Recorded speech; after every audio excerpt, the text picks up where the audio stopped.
नमस्कार, हरियाणा वेव्स में आपका स्वागत है। आज पहुंचे जी उकलाना मंडी में, और उकलाना मंडी में आप फ्रेम में देख रहे होंगे हमारे साथ है जी नरेश शेरवाल जी, कांग्रेस नेता जी, और इनसे बात करते हैं। जी नमस्कार जी, आपका स्वागत हमारे। बहुत बहुत धन्यवाद। हरियाणा वेव्स के सभी दर्शकों को मेरी तरफ से हार्दिक शुभकामनाएं। नमस्कार। राजनीति के मुद्दों पर बात करने के लिए हम आपके पास पहुंचे हैं जी। अगर आज की राजनीति देख ली जाए, बीजेपी सरकार की जो राजनीति चल रही है, उस पर क्या कहना चाहेंगे? जो बीजेपी की राजनीति चाहे आज हो और चाहे भविष्य की हो, चाहे भूतकाल की, हमेशा सांप्रदायिकता की राजनीति रही और धर्म के नाम पे, जाति के नाम पे, संप्रदाय के नाम पे, क्षेत्रवाद के नाम पे जनता को आपस में लड़ाने की राजनीति हमेशा से बीजेपी की रही है। और उसके उदाहरण आपने देखे भी। कभी हिंदू मुस्लिम का मुद्दा लेके आते हैं, जिस क्षेत्र में जाते हैं, महाराष्ट्र में जाते तो मराठा गैर मराठा का मुद्दा लेके आते हैं, गुजरात में जाते हैं तो पटेल गैर पटेल का मुद्दा लेके आते हैं, हरियाणा में भी कास्टिज्म का खेल खेलने की कोशिश करते हैं। और अभी ताज़ा जो हालात है हरियाणा के, कल ही जो बहुत घिनौनी घटना हमारे मेवात के अंदर हुई है, मैं उस घटना की निंदा करता हूँ। कहीं ना कहीं इस चिंगारी को जलाने में सरकार का हाथ रहा है, और सरकार अगर चाहती तो इन चीज़ों के पहले चैलेंज भी हुए कि हम ये यात्रा निकालेंगे, या किसी ने ये कहा कि हम शामिल होंगे, और एक ग्रुप ने कहा हम यात्रा निकालने नहीं देंगे। जो चीज़ें पहले सोशल मीडिया पे, समाज के अंदर, सरकार के अंदर, CID में सारी चीज़ें आई है, तो सरकार उस दंगे को रोक सकती है। अगर सरकार इन चीज़ों पर अंकुश नहीं लगा पा रही है, तो फिर सरकार मतलब की मंशाएं क्या है इसके पीछे की? सरकार की मंशा देखो, हमेशा जो है देश के प्रधानमंत्री, चाहे मोदी जी है चाहे अमित शाह जी, उन्होंने जो जनता के जो दुख दर्द है उनसे कोई सरोकार नहीं। आज गरीब आदमी जो है उसको एक टाइम का भोजन नहीं, किसान को जो है उसकी फसलों के दाम नहीं है, कर्मचारी धरनों पर बैठे हैं, हर वर्ग इस सरकार से परेशान है। और ये सरकार सिर्फ और सिर्फ सरकार बनते ही अगले चुनाव की तैयारी में लग जाती है। और ये तो बीजेपी के नेता भी कहते हैं कि हम तो हर समय 24 घंटे जो है हर समय चुनाव की तैयारी में रहते हैं, चुनावी मोड में रहते हैं। चुनावी मोड का मतलब ये जो ये घटनाएं हो रही है, चाहे मणिपुर की घटना है, मणिपुर में आपने देखा, मणिपुर की घटना पे अगर देख लिया जाए, जबकि विपक्ष को मान लीजिए या पूरी सत्ताधारी पार्टियों को मान लीजिए, वो सब कह रहे हैं मोदी जी आप एक बार बोलो कुछ उस पर, जबकि मोदी जी संसद में ही है। वही तो बात है ना, मोदी जी जो है वो केवल अपने मन की बात लोगों को सुनाते हैं, कभी जनता की बात उन्होंने सुनी नहीं। जब तक जनता की बात आप सुनोगे नहीं, जनता का दुख दर्द आप नहीं जानोगे, तो आपको पता नहीं चलेगा कि भाई आज संसार में, देश के अंदर जो प्रजा है हमारे देश की, उसकी समस्या क्या है। और इसलिए मोदी जी को पहली बात तो जनता के बीच में जाके सुननी चाहिए। मणिपुर में तो जब ये कितने दिन से चल रहा, लगभग 2 महीने से ज़्यादा इस मामले को, या हो सकता 3 महीने के करीब हो गया, तो मोदी जी, बीजेपी की वहाँ सरकार है, वहाँ राष्ट्रपति शासन लगाते, सेना के हवाले करते, ये तो 2 दिन में कंट्रोल हो जाता। क्योंकि हमारी सरकार नहीं चाहती कि भाई ये दंगा जो है शांत हो, इस पर अंकुश लगे। ये चुनावी मोड जो बीजेपी कहती है कि हम हर समय चुनावी मोड में है, चाहे मणिपुर का दंगा हो, चाहे मेवात का दंगा हो, ये एक चुनावी। अगर मान लीजिए जाए जिस तरह मणिपुर के हालात, क्या अगर यही दिशा और निर्देश रहे, यही हालात अगर रहे, तो क्या वो हरियाणा में भी हो सकते हैं? बिल्कुल, हरियाणा में हो गया, हो क्या सकते हैं। आपने देखा इसके अंदर 2 जवानों की मौत ही होगी और कई घायल भी है, काफ़ी लोग भी घायल है। तो ये तो शुरुआत इन्होंने कर दी हरियाणा से। जब मोदी जी 2014 में प्रधानमंत्री बने, उस समय भी मोदी जी ने जो पहली जनसभा करके और जो शुरुआत हुई थी, वो पूर्व सैनिकों की और सैनिकों की rally general VK Singh ji ने जो की थी, उसी से जो इनकी शुरुआत हुई थी। हरियाणा से ही जो है बीजेपी की लहर बनी थी। और अब भी बीजेपी चाहती है कि अब हरियाणा के अंदर बीजेपी को कुछ नज़र नहीं आ रहा, जो जिस तरह से लोकसभा की 10 सीटें हैं, 10 की 10 सीटें बीजेपी के हाथ से खिसकती नजर आ रही है। हरियाणा की 10 की 10 सीटों पे कांग्रेस की बढ़त है। चाहे विधानसभा की आप बात कर ले हरियाणा की, जिस प्रकार का 9 साल का खट्टर साहब का, मनोहर लाल जी का और उप मुख्यमंत्री दुष्यंत चौटाला का शासन रहा, इसके अंदर प्रदेश में इतने घोटाले हुए हैं कि मतलब उनकी गिनती नहीं कितने घोटाले हैं। और लाठी डंडों के बगैर इन्होंने किसी से बात नहीं की। हर वर्ग, कर्मचारी इससे परेशान है, गरीब आदमी इससे परेशान है, किसान इससे परेशान है। आप देखोगे हमारा हिसार जिला है, हिसार जिले के अंदर 5 धरने चल रहे हैं। क्या सरकार की सीआईडी, सरकार के अधिकारी, यहाँ के नेतागण, सांसद, सब कुछ बीजेपी का है हिसार के अंदर? क्या उनके पास उनकी रिपोर्ट नहीं है कि भाई 3-3, 4-4 महीने से जो धरना है, एयरपोर्ट के खिलाफ जो है तलवंडी राणा के लोग धरने पे बैठे हैं। तलवंडी राणा हो गया, दूरदर्शन हो गया, मैंने बताया, मैं पांच बताऊंगा आपको। उसमें तलवंडी राणा का नंबर 1 पे है, नंबर 2 किसान बैठे हैं कोर्ट सचिवालय के आगे, और नंबर 3 जो है पूरे प्रदेश के कलरट जो है वो सारे काम रोको प्रस्ताव लेके बैठे हैं सचिवालय के आगे। क्या सरकार को ये चीज़ें दिखाई नहीं देती कि वे जनता के सारे काम रुके हुए हैं और इनका समाधान करके वे लोगों के जो काम तहसील का है, किसी भी विभाग का काम है, अगर लोग अपना कार्य करवाने जाते हैं, बैंकों के है, सब कार्य ठप पड़े हैं। क्या इनको, सरकार को नजर नहीं आ रही ये चीज़ें? वे पब्लिक जनता कितनी परेशान है। आप तो चंडीगढ़ में बैठे हैं एसीओं के अंदर या गाड़ियों में घूम रहे हैं, तो जनता का दुख दर्द भी सरकार को समझना चाहिए। उसके बाद जो है चौथा धरना आज़ाद नगर के अंदर चल रहा है, 5वां धरना जो है दूरदर्शन केंद्र का हिसार का चल रहा है। 5 धरने केवल हिसार जिले में चल रहे हैं। तो सरकार को इनसे बात करनी चाहिए, इनका समाधान करना चाहिए। समाधान की तरफ सरकार का कोई ध्यान नहीं। अगर इतनी परेशानियां हो रही हैं, आपने गिनवा दिया भाई, कर्मचारी से लेकर अधिकारी तक सब परेशान है, तो इन समस्याओं का समाधान अगर सरकार के पास भी नहीं है तो फिर लोग जाए तो कहाँ? लोग तो अब चुनाव में जाएंगे। अगर सरकार किसी जनता की आवाज़ को नहीं सुनती, जो सरकार है, अगर वो तानाशाही रवैये पे आ जाती है सरकार, तो उसका तोड़ तो एक ही है, जनता ही है उसका तोड़ है। क्योंकि लोकतंत्र है, प्रजातंत्र है, कोई ये राजशाही तो है नहीं, परिवारशाही। वैसे तो परिवारशाही भी चल रही है, जैसे देवीलाल का परिवार है, 4थी पीढ़ी राज कर रही है।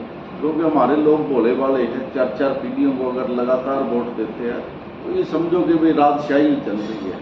तो इस चीज़ का तोड़ लोकतंत्र है, जो बाबा साहब भीमराव अम्बेडकर जी ने लोगों को जनमत का अधिकार दिया, वोट का अधिकार दिया है। और अगर आपकी बात काटूं, मनोहर लाल खट्टर जी कह रहे हैं कि भी हम लोगों को रोजगार दे रहे हैं, हरियाणा हमारा टॉप पे है, यही बात दुष्यंत चौटाला जी की है। नहीं, बिल्कुल ऐसा कुछ नहीं है। इन्होंने जितना भी जो बातें कही है, रोजगार, इन्होंने अगर फर्स्ट क्लास की नौकरी की बात करें तो अभी पीछे एक एसडीओ की नौकरी आई थी, 52 एसडीओ थे कितने, वो लगभग सारे यूपी और गुजरात के दूसरे प्रदेशों के थे। हरियाणा के लोगों को तो इन्होंने, जो हमारे पीएचडी किए हुए बच्चे, एमए किए हुए बच्चे, बीटेक इंजीनियरिंग किए हुए बच्चे, लॉ किए हुए बच्चे, उनको 4th क्लास की नौकरी देने का काम किया। दुष्यंत चौटाला के एक बयान थे, भाई हरियाणा को नौकरियों में ना सबसे पहले लगेंगे, और जबकि नौकरियां मिल रही दूसरे प्रदेश वालों को, वो भी हरियाणा। नहीं, दुष्यंत चौटाला ने तो ये कहा था कि भाई जो नौकरियां हैं उसके अंदर रिजर्वेशन 75% हरियाणा के युवा हो गए। लेकिन इनके तो मैंने अभी बताया, एसडीओ की नौकरी सारे के सारे बाहर के थे। क्या हरियाणा में कोई इंजीनियरिंग किया हुआ स्टूडेंट नहीं था, या कोई अच्छे हमारे लायक बच्चे नहीं थे? हमारे अब आईएएस की आप वो देखो, रैंक देखो, अब जितने भी वैकेंसी आती है हरियाणा के 8-10 बच्चे हर आईएएस के अंदर, आईपीएस के अंदर सिलेक्शन हो रहे हैं। तो बड़ा टैलेंट हमारे हरियाणा के अंदर है। परंतु इस सरकार ने युवाओं को पिछाड़ने का काम किया है, युवाओं को नशे की तरफ धकेलने का। अगर मान लिया जाए ये साल भी पूरा हो जाता है तो पिछले 10 साल हरियाणा पीछे की तरफ ही गया है।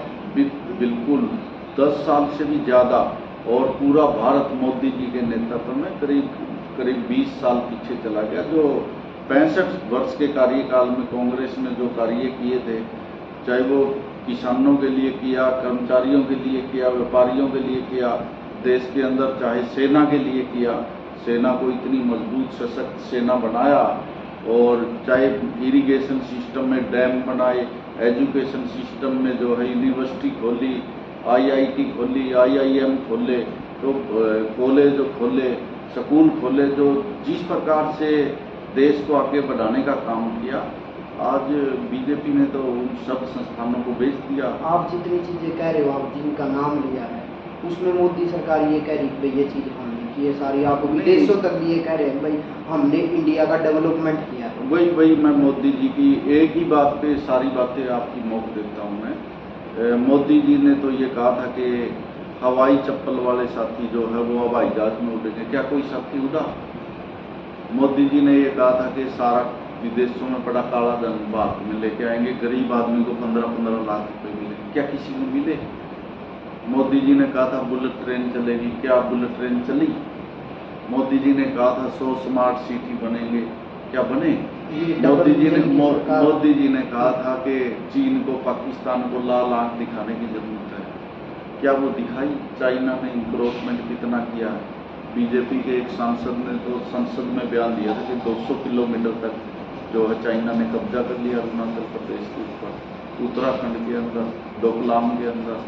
तो मतलब ये चीजें जो है सारी की सारी मोदी जी ने चंद अपने मित्रों को, जो 65 वर्षों में कांग्रेस ने इंफ्रास्ट्रक्चर खड़ा किया था, वो मोदी जी ने 40% से ज्यादा अपने दो मित्रों को, जैसे राहुल गांधी जी कहते हैं हमारे नेता, मोदी जी के दो मित्र हैं रिलायंस और अडानी ग्रुप, तो उनको बेचने का काम, रेलवे उनको बेच दी, रेल की पटरियां उनको बेच दी, बंदरगाह उनको बेच दिए, हवाई जहाज उनको बेच दिए, मतलब कोयले की खान उनको बेच दी, और हमारे बिजली के कारखाने उनको बेच दिए। अगर इस हिसाब से देखा जाए तो आने वाले टाइम में सिर्फ चंद आदमियों के हाथ में इंडिया की दान कह लीजिए या फिर उसकी लगान कह लीजिए। बिल्कुल आपने सही कहा। मोदी जी जो है वो सारी जो हमारी संस्थाएं हैं, गवर्नमेंट की सरकारी संस्थाएं हैं, उनको बेचना चाहते हैं, प्राइवेट सिस्टम करना चाहते हैं। वो चाहे कि प्राइवेट कंपनियां वो इस देश की जनता को लूटे, जिस प्रकार से फसल बीमा योजना आई, फसल बीमा योजना प्राइवेट कंपनियों ने की। रिलायंस कंपनी के खिलाफ मैंने जैसे कहा, हिसार में धरने पे बैठे लोग, रिलायंस कंपनी के खिलाफ धरने पे बैठे। जो बीमा हुआ था, किसानों की फसलें खराब हुई, किसानों से हजारों करोड़ रुपए बीमे के नाम पे इकट्ठा किया और किसानों को बांटा केवल 20,000 करोड़। तो जो है सारा का सारा रुपया इतना घोटाला बीमा कंपनियों ने किया। तो ये चाहते हैं कि सारा सिस्टम प्राइवेट कंपनियों के हाथ में चला जाए, सरकार और ये जो बड़े नेता लोग हैं ये आराम से बैठ के उसको खाए। अभी आपने देखा जब नोटबंदी हुई, लोगों का नोटबंदी में क्या हुआ, लोग गरीब लोग जो है लाइन में लगे लगे मर रहे थे बेचारे, नोटों के लिए मरे और वो नोट भी फिर बंद हो गए। वो 2000 का नोट मोदी जी ने लॉन्च किया, चलाया, आज कहाँ है वो? मार्केट से उसको गायब कर दिया। उसके बाद GST लेके आ गए। GST के अंदर आज तक इन्होंने इतने अमेंडमेंट कर लिए, इतने संशोधन कर लिए कि इनको GST अभी तक समझ ही नहीं आई। इस चीज़ पे, खाने पीने की वस्तुओं पे, दूध पे, आटे पे, प्रत्येक चीज़ पे GST लगा दी। तो महंगाई की आप बात कर लीजिए, जब कांग्रेस का शासन था 45 रुपये प्रति लीटर डीजल था और 55 रुपये लीटर जो है पेट्रोल था। गैस का सिलेंडर जो 450 रुपये का था, आज डीजल 95 रुपये, पेट्रोल 100 रुपये है, गैस का सिलेंडर 1150 रुपये का है, 1200 का है, जो भी है अलग अलग रेट है हर जगह ट्रांसपोर्ट के हिसाब से। तो जैसे ही चुनाव आएगा तो जनता इस चीज़ को देखेगी कि भाई अगर इन्होंने, सरकार ने जनता की आवाज़ नहीं सुनी तो फिर जनता बदलाव के मूड में है, जनता सरकार को बदलेगी। आने वाली सरकार कांग्रेस की तरफ लोगों की निगाहें हैं, चाहे केंद्र में राहुल गांधी जी है, हमारे मल्लिकार्जुन खड़गे जी, उनके नेतृत्व में बड़ा अच्छा कांग्रेस पिकअप हुई है। हरियाणा प्रदेश के अंदर चौधरी भूपेंद्र सिंह हुड्डा जी हमारे नेता है, पूर्व मुख्यमंत्री है, चौधरी उदय भान जी प्रदेश अध्यक्ष है, दीपेंद्र हुड्डा है हमारे युवा सांसद, युवाओं के प्रति जो उनका आकर्षण है और उनके प्रति युवाओं का जो आकर्षण है वो देखने लायक है। युवा आज ये चाहता है कि दीपेंद्र हुड्डा जी हमारे प्रदेश का नेतृत्व करे, भूपेंद्र हुड्डा जी नेतृत्व करे। और जिस प्रकार की चाहे युवाओं को बेरोजगारी की, आज आप देखो पूरे भारत के अंदर हरियाणा प्रदेश बेरोजगारी के मामले में फर्स्ट पे आया हुआ, पहला नंबर पे बेरोजगारी दर है हरियाणा की, जो है वो 36% से भी ज़्यादा हो गई, 37.7 हो गई, मैं 36 ही बता रहा था। तो मतलब 37.7% बेरोजगारी। और जो है कांग्रेस पार्टी के हुड्डा जी के नेतृत्व में, चौधरी उदय भान जी के नेतृत्व में सरकार बनाए। और एक अपील और करूंगा सभी साथियों से, जो 20 अगस्त को सेक्टर 1-4 हिसार के अंदर चौधरी भूपेंद्र हुड्डा जी और चौधरी उदय भान जी के नेतृत्व में हमारा विपक्ष आपके समक्ष 9वां कार्यक्रम हिसार में होने जा रहा है। सभी साथी ज़्यादा से ज़्यादा संख्या में पहुंच के हमारे नेताओं के विचार सुने और नेताओं को ये लगे कि हरियाणा की जनता परिवर्तन चाहती है और बीजेपी की सरकार को बदलकर कांग्रेस की सरकार लाना चाहती है। सभी साथी ज़्यादा से ज़्यादा संख्या में पहुंचे। बहुत बहुत धन्यवाद। धन्यवाद जी, आपका भी बहुत बहुत